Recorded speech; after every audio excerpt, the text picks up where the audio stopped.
نيجي بقى للشناوي. الشناوي امبارح كان عامل زي القاتل المأجور اللي جاي يخسرك البطوله. الشناوي كان بيلعب مع يعني كل الفرقه صدت كور الا الشناوي.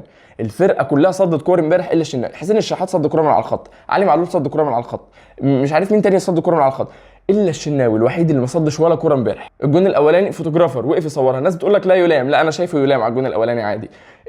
الكوره بقى بتاع عبد الرحمن صبحي اللي شالها حسين الشحات، الكرة يح، الكرة بتلسع، ما بتفهمش ايه اللي هو عمله. الكرة بتاعت علي معلول اللي شالها علي معلول على الخط. كل الفرقة عملت كل حاجة امبارح الا الشناوي. هو الوحيد اللي اثر، اكتر واحد اثر امبارح، هو اكتر واحد اثر امبارح الشناوي. ولولا ستر ربنا ان اللعيبه اللي قدامه كانت فايقه، وغير ان انت الجناح بتاعك حسين الشحات رجع علشان يغطي كرة من على خط الجون كان فايق. انتوا كان زمان خلصت الماتش ده من بدري البيراميدز. الشناوي بقت الكرة تيجي قدام رجله وهيلعبها برجله لقدام، او لعيب يبصيها له يرجعها له وهو هيطلعها تاني لقدام، الواحد بيحط ايده على قلبه اللي هو انا متاكد ان بنسبه 85% الكرة دي هتجلي من تحت رجله، يا هتخش جون يا هتتقطع